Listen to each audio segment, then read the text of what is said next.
All right, let's dive right in. Today, we're looking at a company with a plan so ambitious, it almost sounds like something out of a movie.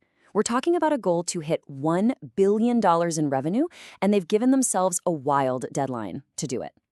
So you see that, and you have to ask, right? How on earth does a startup even begin to aim for $1 billion in just over a year? What's the secret sauce here? I mean, just let that number sink in for a second. $1 billion. For most big established companies, that's a goal you work towards for decades. But OA Inc., they're talking about it like it's just the next step on their to-do list. So how are they planning to pull this off?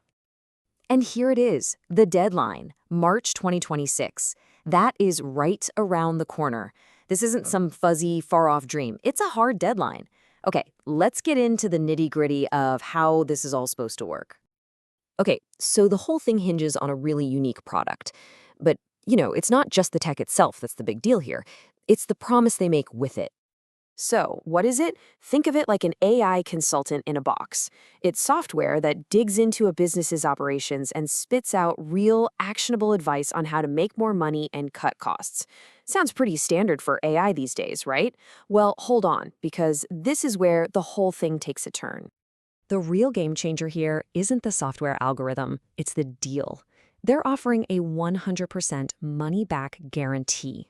And get this, it's not just a promise from them, it's backed or underwritten by a major bank. That means for the customer, there is literally zero financial risk. So here's how it works for a business. It's actually super simple. Step 1, you buy the software. Step 2, you just do what it says for 9 months. And step 3, if you don't make at least as much profit as you did the year before, the bank, not OA Inc., the bank, gives you all your money back. It's a completely risk-free proposition. But wait, there's more. A cool, risk-free product is one thing, but it's not enough to get you to $1 billion that fast. The real fuel for this rocket ship, it's all about a brilliant and totally legal tax strategy. And this right here is the light bulb moment for their customers. Look at the two scenarios. Let's say your company made $1 billion V&D in profit. Normally, you declare that profit and pay a big chunk of it in taxes. But with the OEC Inc. method, you take that same billion V&D and buy their software instead.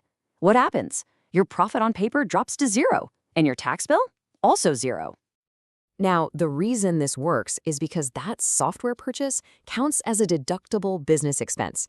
It's all about digital transformation, something governments often want to encourage anyway. So think about it from the business's perspective.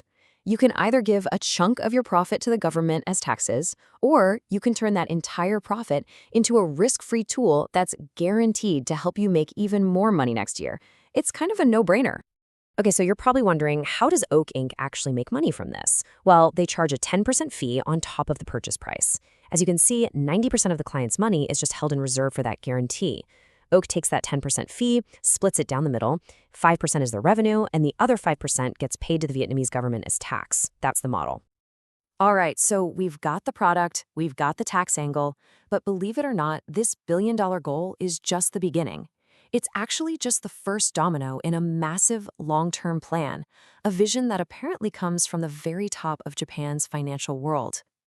The whole idea, the whole philosophy is built around this incredible question from Matsushita Konosuke, the guy who founded Panasonic.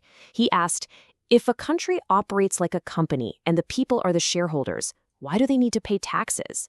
I mean, just think about that. What if a country could make so much money on its own that it didn't need to tax anyone? That's the experiment they're trying to run. So this isn't a short-term play. This is a 25-year roadmap. That 2026 goal, that's just to prove the concept works. The next step is to pull in a mind-boggling $450 billion in capital from Japan. Then, by 2030, train 1 million highly skilled workers in Vietnam. And the final destination, by 2050, to create a tax-free Japan. So why Vietnam? Well, in their words, it's the perfect clinical trial. It's the laboratory where they can test this whole tax-free economic model. It's where they'll funnel all that Japanese investment and train the workforce to handle it.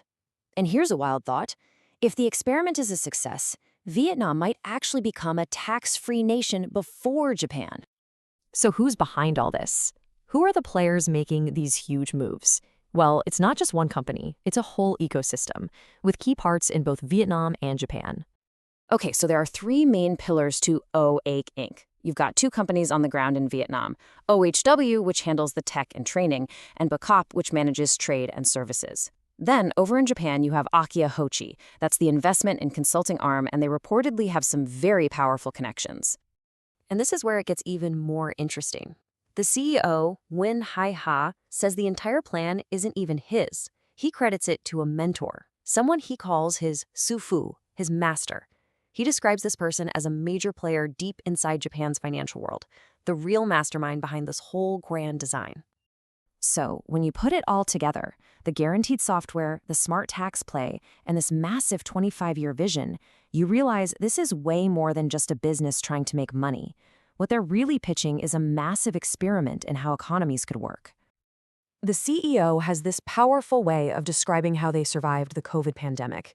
He compares it to that Sully plane landing on the Hudson River, a moment of crisis that forced them to do something completely unconventional. But it worked, and it's what allowed them to get to this next, even bigger stage. And really, it all seems to boil down to this one idea from the CEO. He says, when you want to do something big, you must trust others. It is best to trust 100%. For a plan this wild to work, everyone involved, the investors, the customers, the governments, has to be all in. So that's the plan. And it leaves you with a huge question, doesn't it? Is this the actual blueprint for a brand new kind of economy? An economy of belief, built on pure trust? Or is it just a beautiful, spectacular castle in the sky, built on one of the most audacious dreams you've ever heard of?